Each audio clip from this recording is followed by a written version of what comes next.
It's that time of the year again. Parliament, political economy, and paisa. I mean, the center's Hisab Kitab, aka Union Budget of India. Honorable Speaker, sir, I present the budget for the year 2022-23. But a lot has changed in the year gone by. COVID receded, but wars escalated. Rates zoomed, but tech valuations crashed. And many got washed out in global layoffs.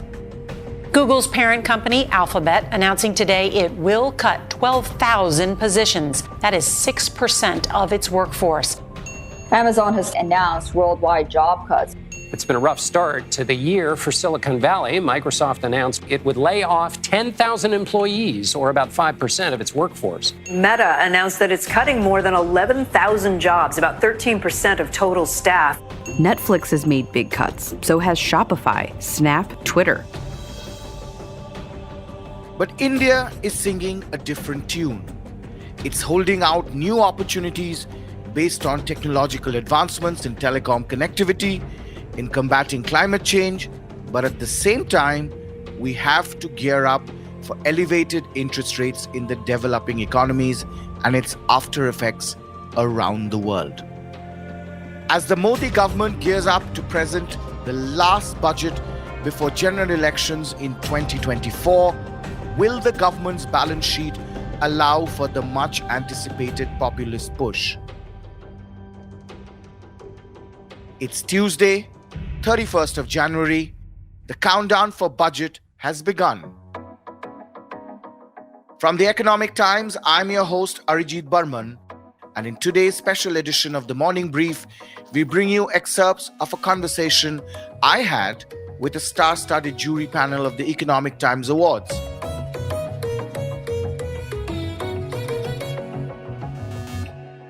Which includes India's Sherpa to G20, Mr. Amitav Kant, India's Executive Director at the IMF, K. Subramanian, former SEBI Chief, Mr. M. Damodaran, and a widespread representation of India Inc., right from Harsh Mariwala, Sanjeev Bikhchandani, Hargreav Khaitan, Preetha Reddy, Adar Poonawala, Sanjeev Mehta, Arundhati Bhattacharya, and Deloitte's Chief N. Venkatram. We debated on India's decade, can the country deliver on its promise?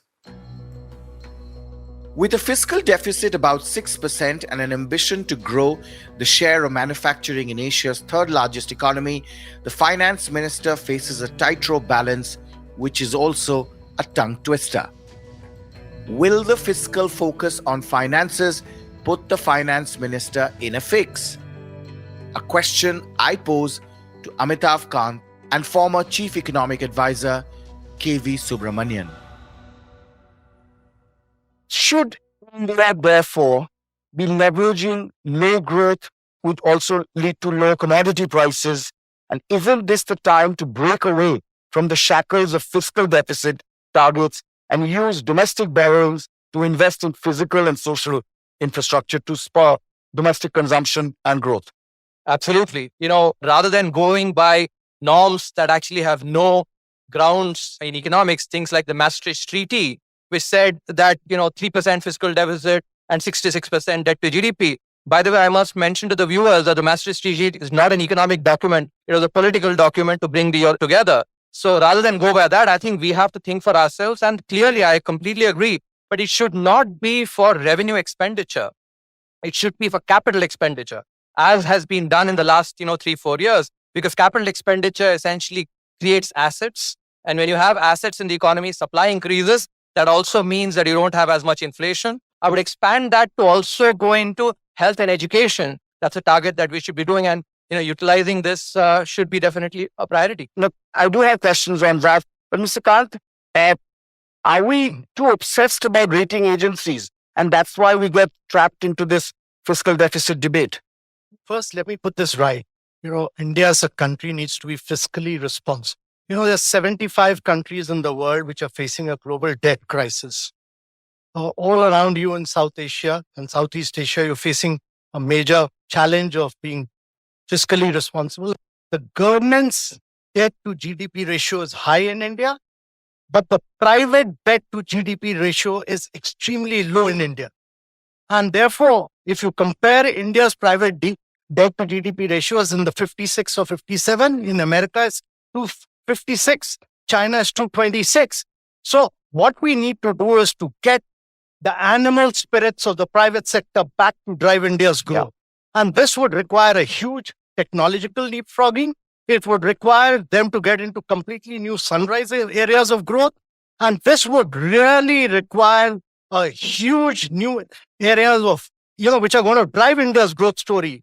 Electric mobility, battery storage, green hydrogen, mobile manufacturing. These are the areas which are going to give you 10x more growth than the normal areas of manufacturing. And that's why the sunrise areas of growth are very, very critical for India from viewpoint of growth and job creation. Correct.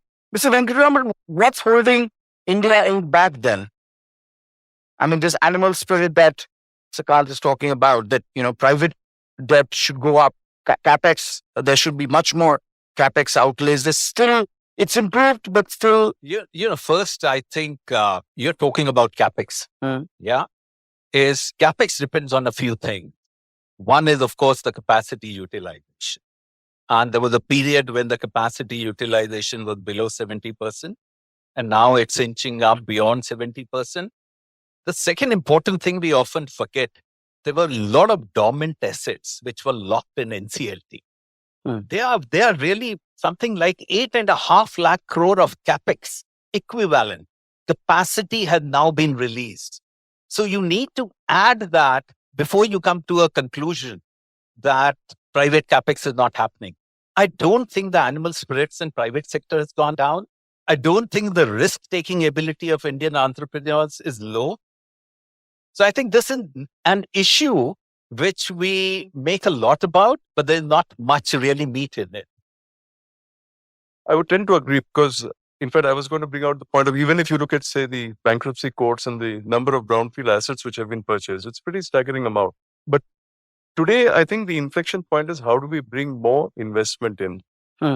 And from a company perspective, from what we see, I think everybody has their investment plans in place. I agree completely with Mr. Khan that we should look at the new sunrise areas, but then again, you want to look at gestation period. I mean, in addition to what he said, we can also add space in terms of what is happening, whether it's on the space, drone, satellite, all those areas as well. We have to look at the potential of 5G and the tremendous potential you have in terms of 5G and technology and what it will do. Look at financial inclusion. Look at the fact that it is not very far away that India will manufacture $100 phones. In fact, I think our own research says that we can come up with a $99 smartphone.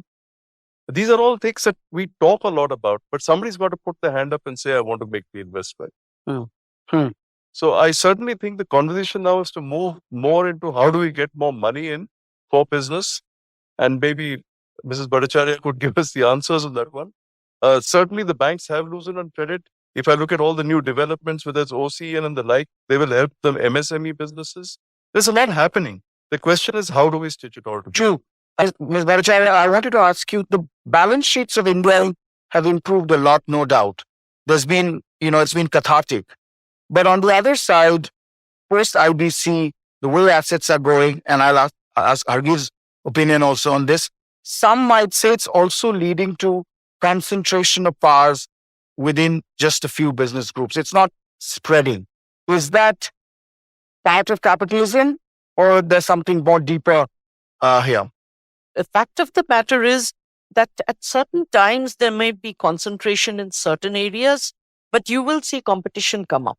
If you see the number of startups that are coming up every day, if you look at the kind of solutions that are disintermediating the legacy industries, if you look at all of that, I don't think concentration in any industry is going to last long in any hands because better solutions will come up.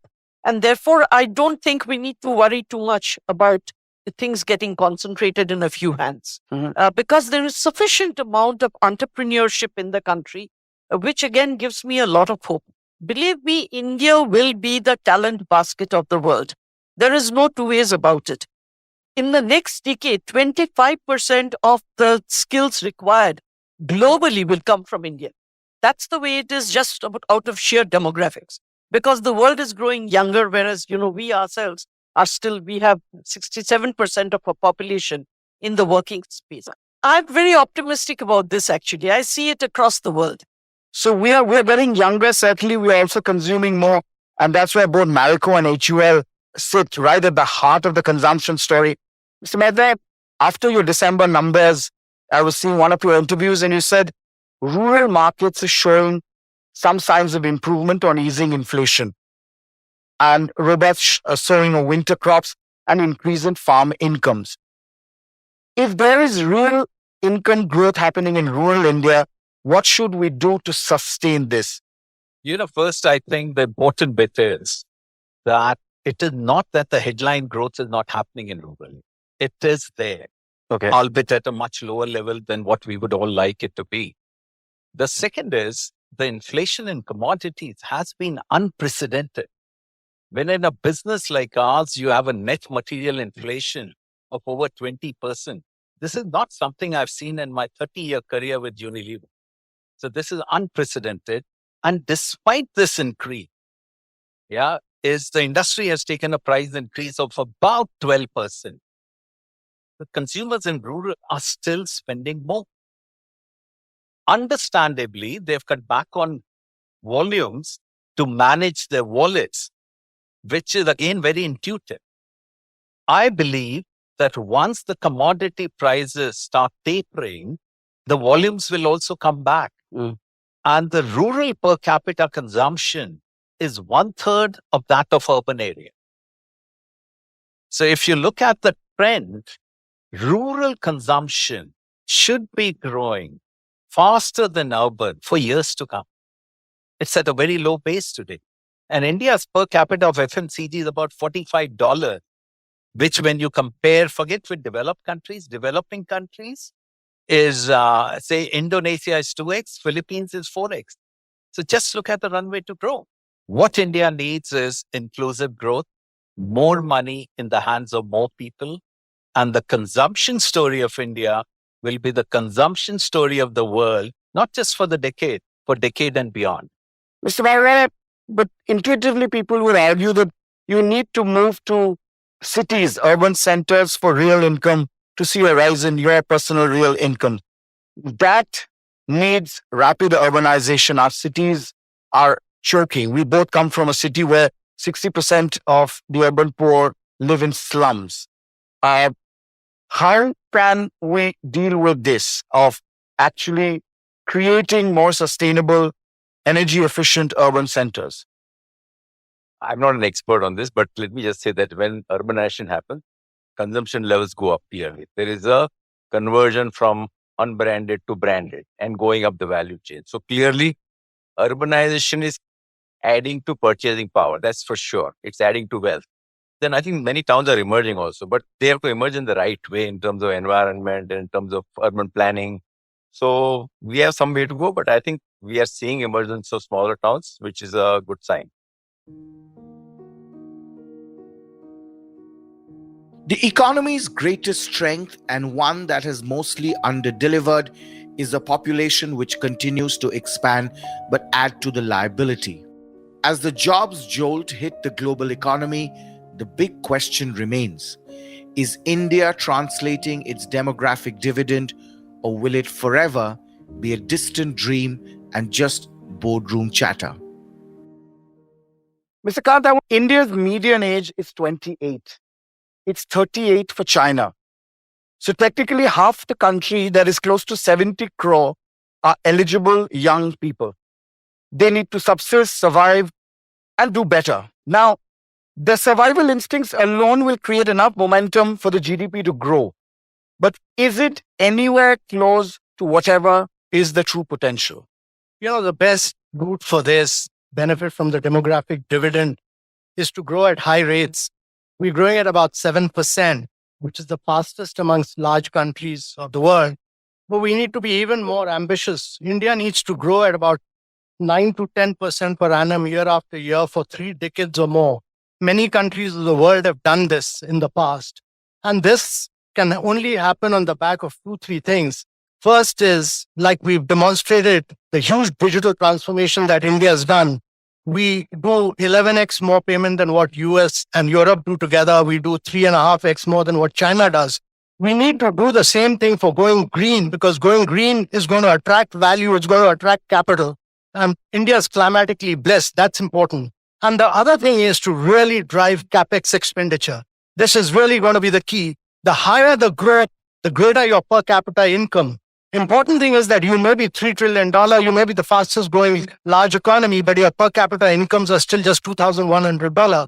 We need to take that to $15,000 for every single Indian individual. That's when the real prosperity for the demographic dividend will take place. Well, Vijaya, it's tough to put you in a bracket. You've been a banker, now leading a cloud-based software company. You're on the board, several companies, including Reliance. The demographic dividend, the young and the restless that we keep talking about, how can technologies, how can artificial intelligence tackle or help harness this restless energy? Let me tell you that we really call this India's decade. That's the term NASSCOM uses, and even the government is using that. Because it is actually technology that's going to help us solve this enormous problem, which cannot be solved in any other way. Not only that, the fact of the matter is, if you're looking at technology skills across the world, in a survey done by our own company, that's Salesforce, it shows that we have the most digitally aware population of any country. And the strange part is that we are number one country of people above 80 who are enabling themselves digitally, above 80, mind you. So, it's quite strange to see the way India has evolved as a digitally aware country. Having said that, I don't think industry is up to speed. The only thing I think that, we can really deliver over here and really unleash the power of demography, as you're calling it, is by ensuring the right kind of skilling.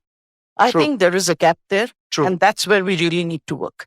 Mr. Subramanian, you've been inside the government and now at IMF.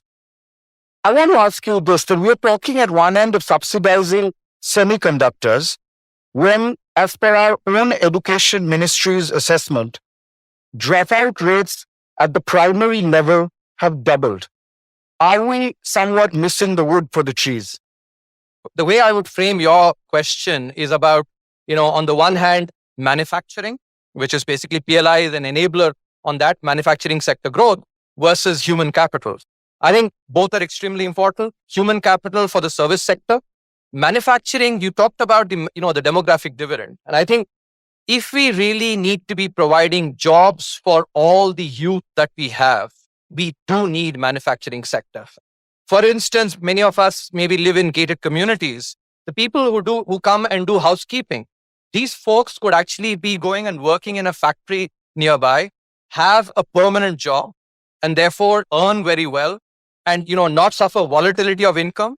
And as Milton Friedman said, the permanent income hypothesis, that really builds up consumption. And boon boon se sagar bharta hai. So it will actually be important for macro as well, creating jobs. And therefore, I think we have to certainly enable manufacturing sector growth. We need to focus there on removing all the the 5 elements, each of which actually add to costs, which is capital, labor, logistics, power, and the economies of scale, and really make it competitive for our firms. And at the same time, on the human capital, I think education and healthcare, the digitization that is happening, I think will really enable that. That is what will, enable a lot of service sector growth, because when manufacturing grows, services will also follow. And so I wouldn't frame this as an either or, it is an and. Right. Mr. Dhanarjan, would I be wrong to say that the two fundamental ingredients for economic development, and we can go back to 300 years, that no country has actually grown without education and, secondly, increased participation of women in the workforce? There's absolutely no doubt that you need increased participation of women in the workforce. I think we haven't done enough. Education is important. Healthcare is important. What is most important is what we have neglected for a very long time, which is skill development. You use the expression demographic dividend. It will be a dividend only if you can skill that part of the population. Otherwise, it will be a liability. So skilling ought to be given very high priority. If that doesn't happen, nothing else. One last thing we need to do, we need to make our legal systems far, far simpler than they are at this point of time. Now we are all trapped in the process. We will never get to see justice at the end of it unless we discard these outdated processes. Now, we have two very prominent women professionals on the panel, and I have to ask them, Ms. Bhattacharya, once again, while diversity seems to be a broad agenda, but it seems that the Indian boards themselves do not have enough women board members. Is it that difficult to get tough women leaders to populate our boards? Privately, CEOs would say, we don't have enough. Is that a fact? It is absolutely not a fact. And in fact, I have recommended various very capable ladies to boards. And very often the leaders of the boards, the chairman of the boards have come back and told me that these are not C-suite people. They may be just below the C-suite. And all the rest of my board members are C-suite people. And therefore, either the women may feel out of place or the other board members may not be accepting of it. Now, the fact of the matter remains that, it is the truth that there are not that many women in the C-suites. Does that mean that till they get to the C-suites, they don't get a seat on the board? I have met, for instance, one lady of a similar sort, and I somehow or the other managed to convince this conglomerate to put her on one of the boards. Today, I know that she's on 3 of those boards of their companies. Because when I asked them, how come this happened when you were so resistant about her coming on one board, he said that, she's the best prepared and brings the best inputs into the board, because of which now we have put her in 3 boards. Now, the fact of the matter is we have to get past this mentality. But board members need to have that openness to be able to accept non-C-suite, ex-C-suite people into their boards in order to improve that number. It is not difficult to come by extremely competent women for boards. Correct. Richa, it's not just the board or the C-suites. The participation of women in the workforce in India is very low. It's gone down post-pandemic even more. So how do we get them back to the offices? Getting women back to the workplace has been a challenge, because I think women have also understood that they can, really work from home and do very well and be productive. So one, I think, policy from a company is that if you physically don't need them there, we might have to rethink ourselves. We might have to reinvent and say that maybe work from home or, work different hours. So we have to be flexible and a bit forward thinking in that space. When you talk in terms of the number of women on boards, the real problem is no one is looking hard enough. The universe on which they focus is existing women directors. Outside that number of existing women directors, there are a whole lot of other people who are fit. But if you don't look in that direction, you'll never find them. Right. Before you move away from women, I thought I would probably make a point. And I'm always nervous talking statistics in front of Mr. Khan. So you'll forgive me if I say there are 400 million women who are below the age of 30, 50% women. Even if you say you get 100 million women in the workforce, we've done our jobs. Yeah. And you're looking at a period of growth for the economy. In a period of growth, you will have a lot more employment. And each one of us as organizations has to make sure that you at least take 50% into the workforce. And again, if you look at skilling, look again in terms of the intersection with technology, I think we are at the cusp where we, as India, can set the path for the rest of the world. I know, Mr. Kant, you're doing it in the B20 as well, in terms of how we bring the diversity on the agenda there. And I'm very, very confident that we should look at this positively. And as regards the boards, with all due respect, as a working man of so many years, I can say this, that boards are more for governance. I don't think we should say that the highlight of one's career is only being on a board. There are many other positions of leadership that one can enjoy in organizations. And many organizations do give women those positions in leadership. So let's not benchmark success with only being on a board. There are many, many other ways in which one can be successful. Sure. Arijit, if I can step in on the board issue, it's not really the women issue, it's the board issue. the quality of boards in India is not good at all. The board is a source of competitive advantage, and unless managements improve the quality of the way board functioning, it will have a huge impact. The boards have to play a very, very important role, not only in ESG part, but the strategy part, the culture part, the purpose of the organization. And I think that's where we need to improve substantially. What's the story in Serum? Certain sectors are very suited, of course, for women, including their interest in joining that sector. Now, take, for example, manufacturing, working 8-10 hours in a grueling condition in the heat without breaks. Some women choose, a more creative role or want to work in marketing or design. Sure. For a manufacturing sector, particularly where you've got to, do packaging or stand on an assembly line, it's particularly difficult to encourage and get women to be in that place. But we've actually made a lot of strides to bring women in and stop this working from home. And I know there's a lot of diverse views on it. I hope a lot of my competitors encourage working from home, because then I'll become a monopoly. Because, this notion of working from home, yes, during COVID was fine. In certain areas, it's okay. But I mean, how can you really work from home? Your children will come running through the door on a Zoom call and interact or something, screaming. Looks very unprofessional. And, you want to be able to be creative. You want to be able to interact with your colleagues at work. Now, how can you do that from home? That took away, this was a very important part.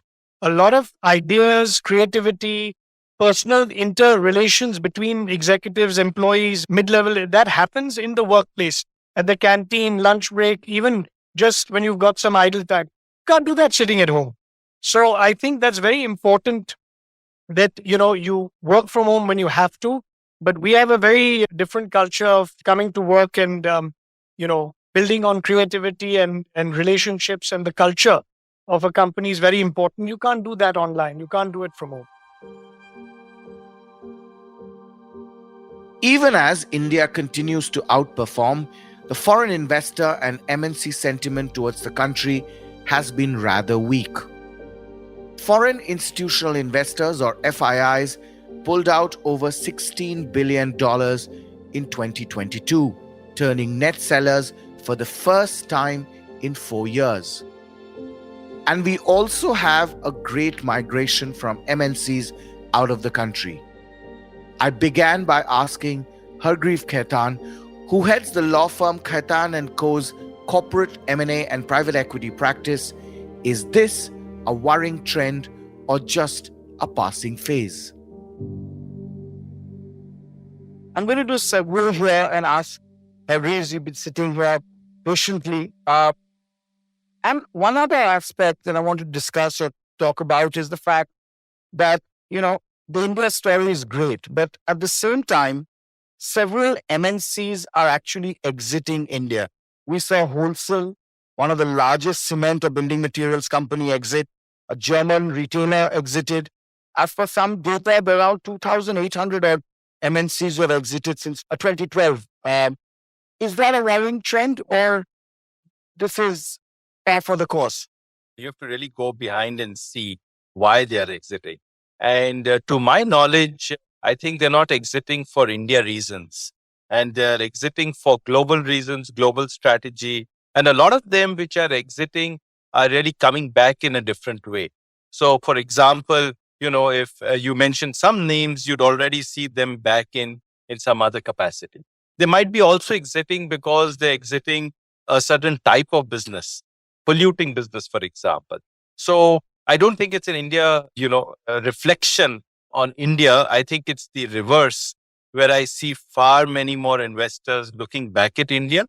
And I don't think this should be really the yardstick to see that MNCs are running away from it. One aspect that keeps recurring, right, when we talk to MNC CEOs is the fact that they confirm that the most pedigreed Indian corporate, even if they have a arbitration prayers and dispute settlement, if they lose, they will say that this arbitration order is not recognized in India. Again, it gets into Tariq pe Tariq, one court, NCLT, then Supreme Court. It just drags on. And we've seen this far too many times. Well, this is truly unfortunate. And in spite of, several amendments at several occasions having been made to our law, giving finality to arbitration awards and recognizing international awards as being final and binding, I think that there's been some sort of interpretational loophole by which awards have been challenged. But I think the government is very cognizant of this. And the good part is that every time a loophole like this is identified, there is an amendment which proposed to fix it. I think the Law Commission is already aware, is looking at it to see how the judicial process can be made more efficient. Mr. Damodar, I wanted to ask you about minority investors. But before I do that, I wanted to ask Mr. Mehta a question. The companies are globalizing, and probably that's why there's a lot of change in strategies that are happening. And global companies are shifting their R&D bases, many of them to India. Therefore, do you think royalties are or will be needed to justify going ahead? You have to understand the business model. Now, there are some business models where you set up an R&D center like we have, where we have 700 scientists, 200 PhDs, working on cutting edge research, where we do not absorb the cost. The cost is absorbed by the center. So it comes back to us as technology fees. There's nothing wrong in it. So we have to, before we come and jump to a conclusion that royalty is good or bad or not in the interest, I think we should understand what the details of the transaction is rather than coming to a conclusion based on just hearsay. But from a minority shareholder point of view, Mr. Damodar, companies are increasingly becoming more homegrown. They're buying brands, they're localizing. So the dependence on the parent MNCs is reducing to various degrees. So many would argue that royalties are not justified because it is anti-minority shareholders. No, I think Sanjeev explained why they exist. Because when you do business, you need to protect the interests of all your stakeholders. If you focus exclusively on minority shareholders and ignore the interests of the others, clearly you don't get the game going. You've got to balance this. What is needed for minority shareholders is more investor education so that they make informed investment decisions. If they're uncomfortable in a company, they should vote with their feet or make enough noise in AGMs to see that they're heard above the din of the management. If they don't do that, just sit back and hope that everything will work out. No, you got to fight your own cause. Mr. Mitchell, then one sector that should have gained with China cracking down on their tech companies are consumer internet companies. But clearly our unicorn seems to also have broken horns. If you look at the last 1.5 years. It's not natural that because China's cracked down on tech industry. No, that is the money would flow to England and then in the VC space if China is no longer a safe place to invest. So that has happened to some extent. Right. Okay. Having said that, look, entrepreneurship is Darwinian. Startups are Darwinian. Many will fail, some will succeed. And we're seeing that play out now as the tech valuations, public markets have corrected in the US and now in India. So I think the startups of today, some of them will be giant companies of tomorrow. And therefore, some will fail, some will die. But those that succeed will make it big. And I think one of the best things this government has done is Startup India. Right? And that will pay off well over the next 20, 30, 40 years. But do you feel that nobody is really talking about building institutions? Everybody is talking, more focusing to be on passing the baton to the next investor who's suffering from a bigger FOMO. Wo hota hai when there's abundant capital. That's the nature of markets. But the ones that will succeed and thrive will not be following that model. They'll be building real value, getting customers, getting revenue, making profit, and making things happen. Mr. Venkatram, the last word, the soft power of India. You said RRR, 3 words in Davos. That's the biggest export story for this way around. Yes, in fact, I'm wearing a tie which says the elephant can dance. So I certainly do believe that the pandemic gave us a lot of resilience. A lot of the other topics that we talked about, I can even go on to other alphabets like the T's, whether it's talent, technology. But the one which I would close with And I really highlighted the most important and critical for us today is trust. As a nation, we've built a lot of trust. As businesses, we've built a lot of trust. And as I said, a lot of investment is required for our future growth. And to get the capital in, I think the area we need to continually work on is the India brand and trust. This is the part where I usually give my take on the issue at hand. But today, I pass the baton to none other than Swaminathan Ankleshwarayar on his take for the upcoming budget. The world is going to go through a major recession in 2023. This has to be a battle which is being fought on the global plane. This is not just an internal thing. So it is not, can Nirmala Sitharaman send India through the roof? The question will be, can you prevent India from shrinking downwards? Because the whole world will be pushing us down. So, this year they're talking about 6.8% growth maybe in GDP. Next year, if you achieve 5.4%, as RBI says, you'll be lucky. Raghuram Rajan says may only be 5. We cannot say because things are not under our control. So we have to be nimble, flexible and reactive to what happens in the rest of the world.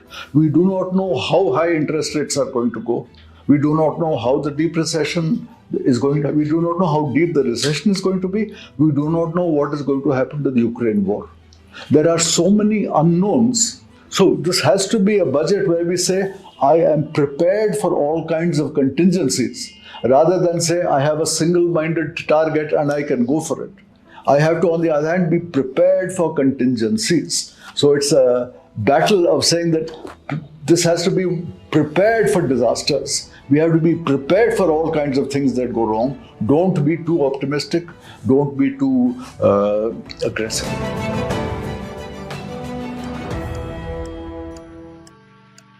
One thing is clear though.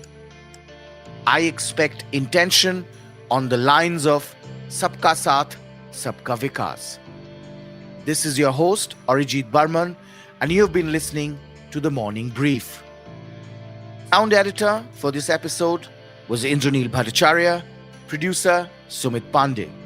Executive producers Anupriya Bahadur, Anirban Chaudhary, and yours truly. We hope you like this episode. Do share on your social media networks. The Morning Brief drops every Tuesdays, Thursdays, and Friday and is available on Spotify, Apple Podcast, Amazon, Google Podcasts, as well as JioSaavn. Do tune in to ET Play, our latest platform for all audio content, including The Morning Brief. All clips used in this episode belong to their respective owners. Credits mentioned in the description. Goodbye and good luck.